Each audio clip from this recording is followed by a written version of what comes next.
Թրամփի վարչակազմը քննարկում է մի նոր խիստ միջոցներ դնել, ըստ որի ամեն օր կավելանան տուգանքները այն միգրանտների նկատմամբ, ովքեր չեն ցանկանում ենթարկվել օրենքին։ Նախատեսվում է սահմանել օրը $998 տուգանք նրանց համար, ովքեր մնում են երկրում չլքելով ԱՄՆ-ն օրենքի պահանջով։ Օրենքը նախատեսվում է կիրառել հետադարձ ուժով մինչև 5 տարի ժամկետով։ Այսինքն միգրանտները, ովքեր տարիներ առաջ ստացել են արտաքսման որոշում, բայց մնացել են ԱՄՆ-ում, ստիպված են լինելու վճարել մոտ $2 միլիոն տուգանք։ Եթե միգրանտները չվճարեն պարտքը, իշխանությունները կբռնագանձեն նրանց գույքը։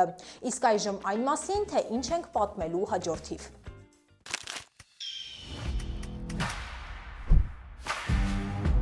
Դատավորը թույլ է տվել ներգաղթի ծառայություններին մուտք գործել եկեղեցիներ ու սրբավայրեր խախտումները ստուգելու համար։ Ֆլորիդայի համալսարանները համագործակցելու են ներգաղթի ծառայությունների հետ ստուգելու ուսանողների կարգավիճակը։ Լոս Անջելեսում փառատոնի ընթացքում տղամարդը սպառնացել է պայթյուն կազմակերպել ու փախել է։ 11-ամյա տղաներն իսկական հերոսներ են դարձել, փրկելով փոքր երեխայի կյանքը։ Պատանին Թրամփի դեմ մահափորձ էր ծրագրել, ինչ եղավ հետո կպատմենք թողարկման ընթացքում։ Փենսիլվանիայի նահանգապետի պաշտոնական նստավայրում հրդեհ է բռնկվել, ահաբեկչություն էր, թե պատահականություն։ ԱՄՆ-ում զբոսաշրջությունը նվազել է տնտեսական անկայունության պատճառով, ինչ են մտադիր անել օդանավակայաններում և հյուրանոցներում։ Թրամփը թույլ է տվել զինվորականներին վերահսկել ԱՄՆ-Մեքսիկա սահմանային տարածքները։ Սննդի և դեղերի վարչությունը ընդունում է պայմանագրային աշխատողներ նախկին աշխատակիցների փոխարեն։ Այս և մյուս կարևոր նորությունների մասին էլ ավելի մանրամասն կիմանաք դիտելով թողարկումը մինչև վերջ։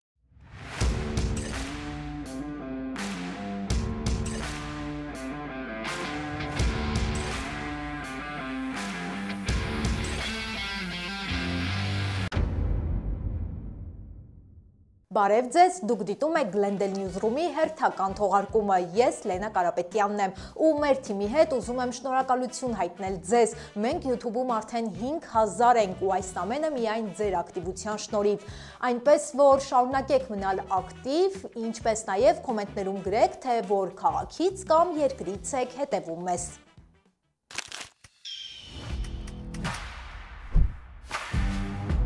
Միացյալ Նահանգների դաշնային դատավորը թույլ է տվել ներգաղթի ծառայության աշխատակիցներին բերման ենթարկել այն ներգաղթյալներին, ովքեր գտնվում են եկեղեցիներում կամ այլ զգայուն վայրերում։ Այս որոշումը կայացվել է այն բանից հետո, երբ ավելի քան 20 քրիստոնեական և հրեական կազմակերպություններ դիմել էին դատարան, պնդելով, որ նոր քաղաքականությունը խաթարում է մարդկանց հավատքի ազատությունը։ Դատավորը մերժել է հայցը նշելով, որ նման միջադեպերը շատ քիչ են եղել և չկա ապացույց, որ եկեղեցիները հատուկ թիրախավորվում են։ Թրամփի վարչակազմի նոր կարգով գործակալները կարող են նման գործողություններ իրականացնել նույնիսկ առանց վերադասի թույլտվության։ Թրամփի վարչակազմը օր-օրի էլ ավելի է խստացնում միգրացիոն կանոնները և հերթը ամուսնությամբ գրին քարտ ստանալունն է։ Նոր կանոններով ավելի դժվար է դարձել ամուսնության միջոցով գրին քարտ ստանալը, քանի որ իշխանությունները ավելի խիստ ստուգումներ են իրականացնում հասկանալու համար ամուսնությունը իրական է, թե ոչ։ Այժմ, երբ դիմում եք գրին քարտի համար, դուք պետք է ներկայացնեք ամբողջ ընտանիքի եկամուտները, պարտքերը, ստացված օգնությունը, կրթությունն ու մասնագիտական հմտությունները։ Նոր կանոններով նաև անհրաժեշտ կլինեն հարցազրույցներ ամուսինների հետ։ Նախկինում նման պահանջ չկար և հարցազրույցներ չէր լինում, հիմա փոխվել է կարգը։ Ֆլորիդայի մի շարք համալսարաններ սկսել են ակտիվ համագործակցել ներգաղթի և մաքսային ծառայության աշխատակիցների հետ։ Հիմա համալսարանական ոստիկանները կարող են ստուգել անձանց ներգաղթային կարգավիճակը և որոշ դեպքերում առանց դատարանի որոշման կատարել ձերբակալություններ, ինչպես դա անում են դաշնային ներգաղթի գործակալները։ Այս ձևով ուզում են ներգաղթի օրենքները կիրառել նույնիսկ համալսարաններում, սակայն այս որոշումը միանշանակ չի ընդունվել։ Ուսանողներն ու իրավապաշտպանները ասում են, որ ներգաղթի վերահսկողությունը համալսարաններում կարող է վախ առաջացնել հատկապես այն ուսանողների համար, ովքեր չեն ցանկանում բացահայտել իրենց կարգավիճակը կամ անձնական տվյալները։ Քննադատները նշում են, որ համալսարանը պետք է լինի կրթության, այլ ոչ թե վերահսկողության վայր։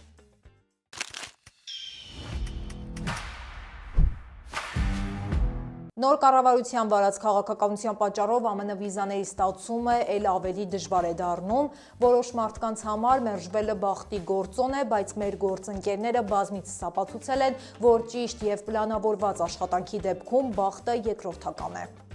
Smart Assist-ի թիմը արդեն օգնել է հարյուրավոր ուսանողների, բիզնեսմենների ու պարզապես Հայաստանի քաղաքացիների ԱՄՆ վիզա ստանալու հարցում։ Թիմը օգնում է ճիշտ կողմնորոշվել վիզայի տեսակի ընտրության, ԱՄՆ-ից հրավերների ստացման, ամրագրումների եւ այլ հարցերում, անգամ մասնագետները նախապատրաստում են հարցազրույցի դեսպանատան ներկայացուցիչների հետ։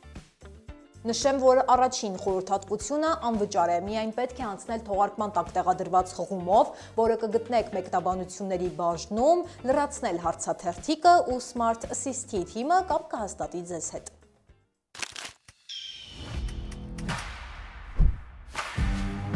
Կալիֆորնիայի երաժշտական փառատոնի ժամանակ 40-ամյա մի տղամարդ մոտեցել է անվտանգության աշխատակցին ու հայտարարել, որ ինքը պատրաստվում է պայթեցնել դահլիճը ու փախել է։ Անվտանգության աշխատակիցները դիմել են ոստիկանությանը։ Իրավապահները տեսահսկման համակարգերով հետևել են կասկածյալի մեքենային եւ գտել են նրան մեկ այլ քաղաքում։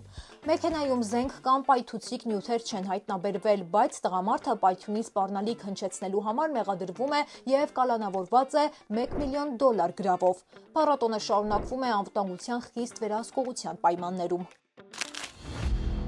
Լոս Անջելեսի Լոնգ Բիչ քաղաքում շաբաթ երեկոյան տեղի ունեցել մահացու հրաձգություն մոտակայքում անցկացվող Grand Prix ավտոմրցարշավի ժամանակ։ Հրազենային վնասվածք ստացած տղամարդը տեղափոխվել է հիվանդանոց, սակայն մահացել է։ Grand Prix of Long Beach-ը Կալիֆորնիայի ամենահայտնի ավտոմրցաշարներից է, որը գրավում է հազարավոր այցելուների։ Այն անցկացվում է քաղաքային փողոցներով անցնող ժամանակավոր երթուղով։ Մրցաշարի օրերին անվտանգության ուժերն աշխատում են արտակարգ ռեժիմով։ Ամեն դեպքում հայտնի չէ, այս միջադեպը կապ ունի ավտոմրցաշարի հետ, թե ոչ։ Ալտադինայի գոլֆի դաշտը վերածվել է բետոնի մանրեցման դաշտի։ ԱՄՆ բանակի ինժեներական կորպուսը վերամշակում է հրդեհից վնասված տների մնացորդները։ Նշվում է, որ ամեն ինչ արվում է հանրային առողջության ու շրջակա միջավայրի համար անվտանգ պայմաններում։ Մասնագետները վստահեցնում են, որևէ թունավորում կամ վտանգավոր նյութ տարածքում չկա։ Բետոնն անընդհատ ջրով մաքրվում է, որպեսզի փոշին չտարածվի։ Դաշտի շուրջ տեղադրված սենսորները չափում են օդի որակը եւ մինչեւ հիմա որևէ շեղում չի արձանագրվել։ Այս աշխատանքները շարունակվելու են մինչեւ տարվա վերջ։ Մասնագետները ցանկանում են բետոնը տեղափոխել ավելի կարճ ճանապարհով, առանց շատ մեքենաների ու աղմուկի, որ թաղամասում խառնաշփոթ չառաջանա։ Իսկ այժմ այն մասին, թե ինչպես են Կալիֆորնիայում 11-ամյա տղաները փրկել 2-ամյա փոքրիկին։ Դեպքը տեղի է ունեցել Սերիտոս քաղաքում, երբ 11-ամյա տղաները այգում ձկնորսությամբ էին զբաղվում, երբ հանկարծ լճի ափին նկատել են փոքրիկ հեծանիվ։ Մի քանի վայրկյան անց տեսել են, որ ջրում փոքրիկ երեխա է լողում։ Տղաներից մեկը միանգամից զանգահարել է 911, իսկ մյուսը վազել է մոտակայքում գտնվող ոստիկանների մոտ օգնություն խնդրելու համար։ Նրանք արագ ուղղորդել են փրկարարներին դեպի լիճը, որտեղ 2-ամյա փոքրիկը արդեն ջրի տակ է հայտնվել։ Ամեն ինչ արձանագրվել է Պարեկի մարմնին ամրացված տեսախցիկով։ Ոստիկանը նետվել է ջուրը, դուրս բերել փոքրիկին ու սկսել արհեստական շնչառություն տալ։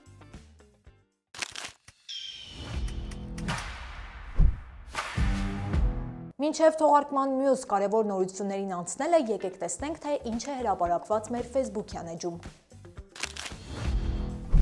Սպիտակ տան բժիշկը հայտնել է, որ Թրամփը գերազանց առողջական վիճակ ունի։ Նրա սիրտը, թոքերը, նյարդային համակարգը, հիշողությունը ամեն ինչ նորմայի սահմանում է։ Նախագահը նույնիսկ հիշողության թեստ է լրացրել եւ հավաքել է ամենաբարձր միավորը 30-ից 30։ Բացի այդ, Թրամփը նիհարել է 9 կիլոգրամ եւ շարունակում է ակտիվ առօրյան հանդիպումներ, ելույթներ ու ինչպես միշտ հաջողություններ գոլֆում։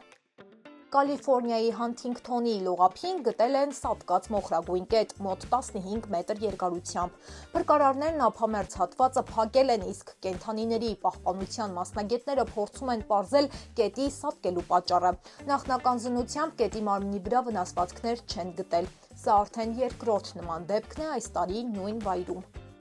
Պրադան որոշել է գնել հայտնի իտալական Վերսաչի նորաձևության տունը, վճարելով 1,25 միլիարդ եվրո։ Գործարքը նախատեսվում է ավարտել տարվա երկրորդ կեսին եւ դրա համար Պրադան նախատեսում է վերցնել նոր վարկ 1,5 միլիարդ եվրոյի չափով։ Վերսաչին կշարունակի պահպանել իր ոճն ու ինքնատիպությունը, բայց այսուհետև կաշխատի Պրադայի թիմի հետ։ Սիրելի հետևորդներ, եթե ցանկանում եք հետևել օրվա կարևորագույն նորություններին, ապա անցեք թողարկման տակ տեղադրված հղումով ու հավանեք մեր Facebook-յան էջը։ Նաև կարող եք բաժանորդագրվել մեր YouTube-յան ալիքին։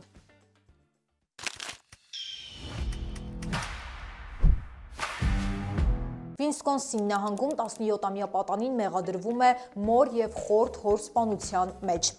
Ասվում է նաև, որ դաշնային իշխանությունները պնդում են, որ պատանին նրանց սպանել է, որպեսզի ֆինանսական աջակցություն ստանա նախագահ Թրամփի դեմ մահափորձ իրականացնելու և ԱՄՆ կառավարությունը տապալելու համար։ Ըստ քննիչների նա կիսվել է իր ծրագրերով Տելեգրամում, շփվելով ռուսախոս մեկի հետ։ Տղայի հեռախոսում գտել են թշնամական տեքստեր հրեաների նկատմամբ, որտեղ նա փառաբանում է Հիտլերին և գրում նախագահ Թրամփին և այլ պետական պաշտոնյաների սպանության ծրագրերի մասին։ Պատանին ծնողների մարմինները թաքցրել է տանը և ապրել այդ պայմաններում շաբաթներ շարունակ, հետո նոր որոշել է փախչել, վերցնելով իր հետ $14,000, անձնագրեր ու ընտանիքի շանը, սակայն չի հասցրել, ձերբակալվել է։ Փենսիլվանիայում արտակարգ դեպք է տեղի ունեցել, հրդեհ է բռնկվել նահանգապետի պաշտոնական նստավայրում, ոստիկանությունը ձերբակալել է 38-ամյա տղամարդու, ով կասկածվում է դիտավորյալ հրկիզման, սպանության փորձի ու ահաբեկչության մեջ։ Ըստ ոստիկանության մեղադրյալը նախապես պլանավորել էր հարձակումը, նա անցել է ցանկապատը մտել տարածք և ինքնաշեն հրկիզիչ սարքով հրդեհել նստավայրը։ Դրանից հետո նա փորձել է փախչել, սակայն իրավապահները նրան հայտնաբերել ու ձերբակալել են։ Նահանգապետի ընտանիքի անդամները այդ պահին տանն էին, բարեբախտաբար տուժածներ չկան։ ԱՄՆ-ում Թրամփի տնտեսական քաղաքականությունը ազդել է նաև զբոսաշրջային ոլորտի վրա։ Միջազգային ուղևորությունների թիվը նվազել է, ինչպես նաև հյուրանոցների, ավիաընկերությունների ու զբոսաշրջային ծառայությունների ամրագրումները ևս նվազել են։ Ավիաընկերության տնօրեններից մեկը վստահ է, որ մատչելի գները հնարավորություն կտան հաղթահարելու ճգնաժամը, քանի որ մարդիկ սկսել են նախընտրել ավելի բյուջետային տարբերակներ։ Ընկերությունը ծրագրում է բարելավել իր ծառայությունները, առաջարկելով ավելի հարմարավետ նստատեղեր, առաջին դասի սրահներ և վերանայելով ուղեբեռի վճարումների քաղաքականությունը։ Տնօրենի խոսքով, հատկապես ամռանը ակնկալվում է ներքին զբոսաշրջության աճ, քանի որ ամերիկացիները նախընտրում են հանգստանալ նահանգների տարածքում։ Մեն նահանգի ավագ դպրոցում անցկացված մարզական մրցույթում մի տրանսգենդեր աղջիկ հաղթել է ձողացատկի մրցաձևում։ Նահանգի օրենսդիրներից մեկը այս մասին գրառում է կատարել Facebook-յան իր էջում, հրապարակելով աղջկա անունը ու նրա հին լուսանկարները, երբ նա մասնակցում էր տղաների խմբում։ Գրառումը տարածվել է մամուլում և հասել անգամ Սպիտակ տուն։ Նախագահ Թրամփը ստորագրել էր հրաման, որը արգելում էր տրանսգենդեր աղջիկներին մասնակցել աղջիկների մարզական թիմերին։ Պահանջել է Մենի նահանգապետից ենթարկվել այդ կանոնին, բայց նահանգի ղեկավարությունը հրաժարվել է, նշելով, որ իրենք գործում են մարդու իրավունքների օրենքների համաձայն։ Դրանից հետո Թրամփի վարչակազմը սպառնացել է դադարեցնել նահանգի կրթական ոլորտին տրամադրվող դաշնային ֆինանսավորումը ավելի քան $200 միլիոն։ Բացի այդ, կասեցվել է նաև դպրոցական սննդի և հատուկ կարիքների աջակցության ծրագրերը։ Նահանգը դիմել է դատարան պաշտպանելու համար դպրոցի օրենքները։ Թրամփը թույլ է տվել, որ զինվորականները վերահսկեն ԱՄՆ-Մեքսիկա սահմանի որոշ հատվածներ, ուժեղացնելով սահմանային անվտանգությունն ու կանխելու անօրինական միգրացիան և թմրամիջոցների մուտքը երկիր։ Ծրագիրը նախատեսում է, որ զինվորականները օգտագործեն սահմանին գտնվող հատուկ տարածք, մոտ 60 ոտնաչափ լայնությամբ հողաշերտ, որը ձգվում է Կալիֆոռնիայից մինչև Տեխաս։ Այստեղ պետք է տեղադրվեն պատեր, տեսահսկման սարքեր և իրականացվեն սահմանապահ աշխատանքներ։ Հուշագրում մասնավորապես նշված է, որ ռազմական գործողությունները պետք է իրականացվեն առանց բնիկ ամերիկացիների տարածքները խախտելու։ Իշխանությունները պնդում են, որ այս քայլը վերաբերում է միայն ազգային անվտանգությանը, իսկ իրավապաշտպանները մտահոգ են, որ զինվորականների ներգրավումը կարող է խախտել օրենքը, որը սահմանափակում է բանակի մասնակցությունը ներքին իրավապահ գործերում։ Այս պահին ծրագիրը դեռ փորձնական է և աշխատանքները կիրականացվեն սահմանափակ տարածքներում 45-օրյա փորձնական ժամկետով։ ԱՄՆ սննդի և դեղերի վերահսկողության վարչությունը որոշել է ազատված աշխատակիցների փոխարեն պայմանագրային աշխատողներ ընդունել։ Այս որոշումը կայացվել է այն բանից հետո, երբ աշխատակազմի կրճատումները խանգարել են սննդի և դեղերի անվտանգության ստուգումներին։ Ղեկավարությունը պնդում է, որ աշխատանքները կշարունակվեն նույն կերպ, բայց նախկին աշխատակիցները մտահոգված են, իրենք տարիների փորձ ունեն, իսկ նոր պայմանագրային աշխատողները դեռ պետք է վերապատրաստվեն։ Մասնագետներն ու իրավապաշտպանները նախազգուշացնում են, որ այս փոփոխությունները կարող են ուշացնել ստուգումները և վտանգել մարդկանց առողջությունը։ Տեխասի Օսթին քաղաքում պայթյուն է որոտացել, որի հետևանքով երկհարկանի տուն է փլուզվել, 6 մարդ վիրավորվել է, մոտակայքում գտնվող ավելի քան 20 տուն վնասվել է։ Տանը գտնվել են 2 մարդ, նրանք ծանր վնասվածքներ են ստացել, մեկի վիճակը ծայրահեղ ծանր է, մյուսը կայուն։ Հարևան տներից էլ կան վիրավորներ, 2 հրշեջներ էլ թեթև վնասվածքներ են ստացել փրկարարական աշխատանքների ժամանակ։ Պայթյունի հետևանքով էլեկտրական լարերը կտրվել են և ամբողջ տարածքը մնացել է առանց հոսանքի։ Վերջին շրջանում սոցցանցերում ակտիվ տարածում է գտնում արհեստական բանականության միջոցով ստեղծված խաղալիքների պատկերները, մարդիկ ներբեռնում են իրենց լուսանկարները և ստանում իրենց նմանությամբ խաղալիքների պատկերներ։ Սա սկզբում մեծ հետաքրքրություն է առաջացրել, սակայն նկարիչները սկսել են տարածել ձեռքով նկարած պատկերները, ցույց տալու համար, թե որքան կարևոր է իրական արվեստը։ Շատ արվեստագետներ անհանգստանում են, որ արհեստական բանականության միջոցով ստեղծված պատկերները խանգարում են իրենց աշխատանքին և թուլացնում արվեստի արժեքը։ Որպես պատասխան նրանք սկսեցին սոցիալական ցանցերում տարածել թուղթ ու մատիտով արված պատկերներ, որպեսզի մարդկանց հիշեցնեն, որ իրական ստեղծագործությունը ունի իր արժեքը։